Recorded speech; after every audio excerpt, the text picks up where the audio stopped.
E aí, gente, beleza? Vamos começar então a semana 1 do nosso PET 7. Olha só, né? Já estamos no PET 7. E uma coisa que era para ser tão rápida, né? E passageira. E vamos lá.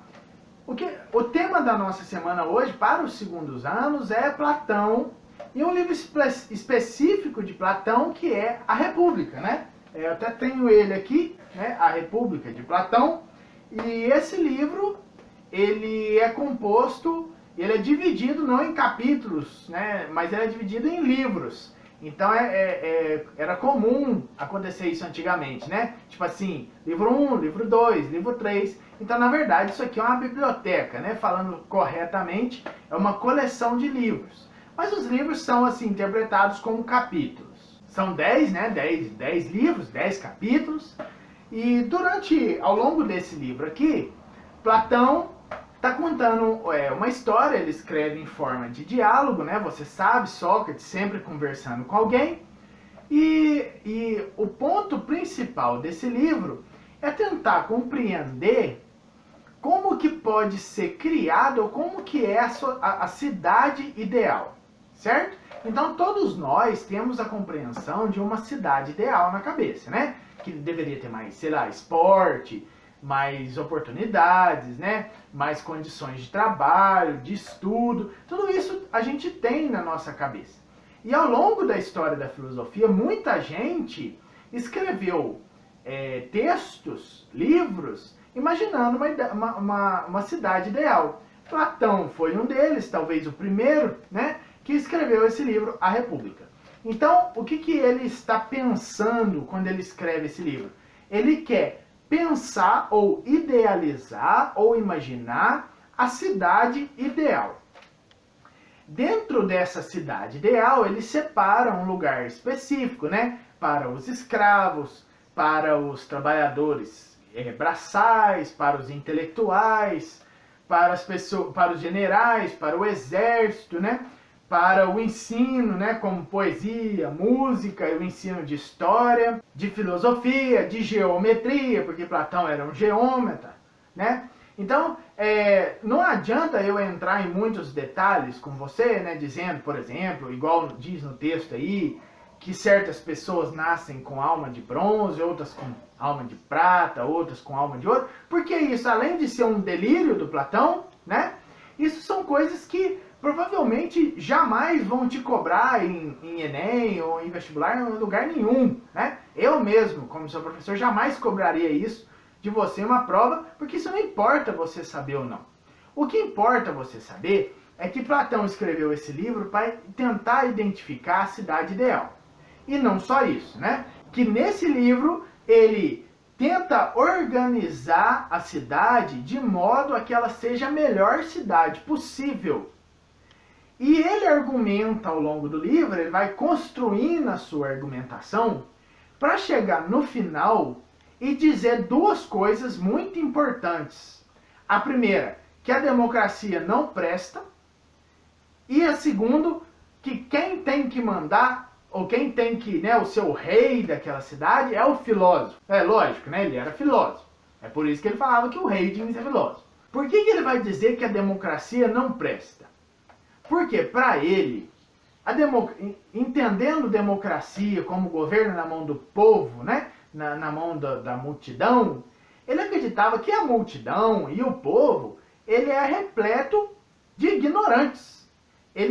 O povo não sabe nada de específico, né? Então, quando você dilui a política nas mãos de todo mundo, como que todo mundo que não é formado em nada, que não tem disciplina nenhuma, né? Isso na concepção do Platão, pelo amor de Deus, né?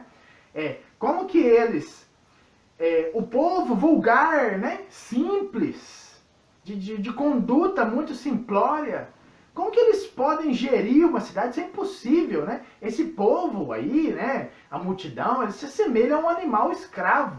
Ele só faz o que é mandado. Isso segundo Platão. Então, não poderia haver democracia, ou a cidade não poderia ser gerida democraticamente, né? Não poderia. Por quê? Porque o governo tem que ser o governo do melhor. Então, assim, é somente a elite política que deve mandar no povo. O povo não tem que opinar, até porque não sabe nada para opinar, né?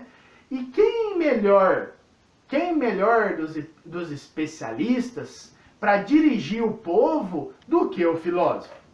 Entendendo o filósofo, não como você entende filósofo hoje, mas como era compreendido naquela época, né? Um pensador que de fato estava envolvido com a política, e a política no sentido de gerir bem a cidade, certo? De cuidar bem da coisa pública. Por isso que o livro chama República. Res publica, que quer dizer em latim coisa pública, política, aquilo que é de todos, certo? Então o filósofo, ele era o mais bem preparado para poder gerir a sociedade, para ser o rei ou o governante daquela cidade, né? Então, o que você tem que guardar da aula de hoje não são esses detalhezinhos que o autor do PET colocou aí para você. É duas coisas principais, que Platão não era um adepto da democracia e que ele achava que quem tinha que governar era o filósofo, beleza? O que mais que eu preciso dizer para terminar essa aula é que é nesse livro que Platão conta a história mais conhecida da sua filosofia, que é a alegoria da caverna. No seu PET está escrito mito da caverna. Está errado, porque o termo mito, o conceito de mito, a palavra mito, é muito diferente do que o que a alegoria quer dizer. São coisas distintas. Então está errado. É a alegoria da caverna, certo? Beleza? E é nesse livro em que você encontra aquela história. Eu vou deixar aqui um videozinho sugerido para você ver, tanto meu quanto um videozinho feito com aqueles bonequinhos de massinha, sobre o que foi a alegoria da caverna, que você provavelmente já sabe mais ou menos, mas que é sempre bom relembrar.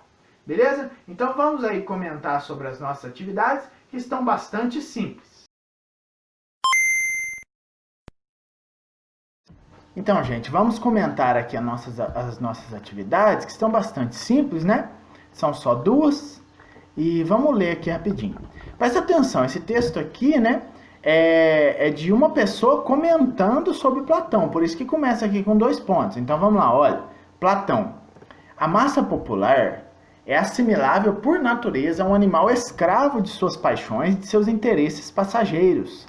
Sensível à lisonja, quer dizer, né, lisonja é o elogio, inconstante em seus amores e seus ódios.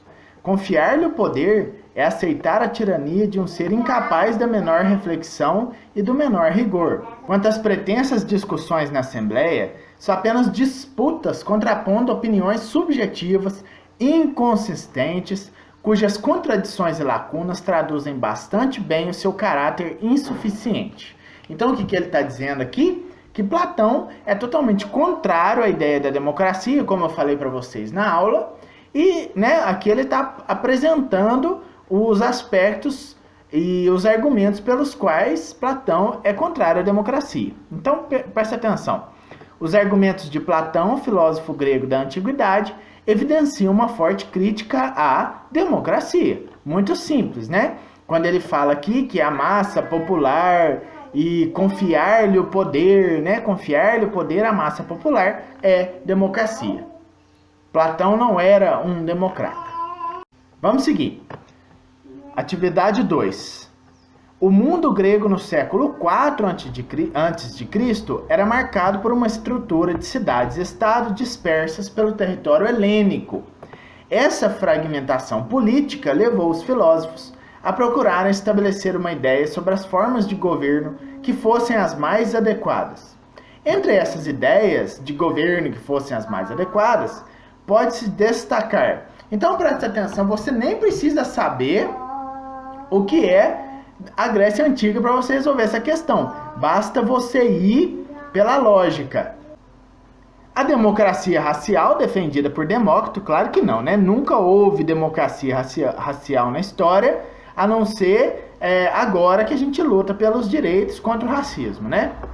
A oligarquia comercial defendida por Sócrates, nunca, que a oligarquia comercial é coisa que veio depois do feudalismo, então durante a Idade Média. A aristocracia rural defendida por Heráclito também não é. O governo de filósofos defendido por Platão é esse, né? Essa é o certo. Então aqui, as formas de governo mais adequadas para Platão é o governo de filósofos. E a monarquia absolutista não é, porque isso aqui vem do século 17 e 18 para cá, certo? Então, muito bem, atividade muito simples, até a nossa próxima aula.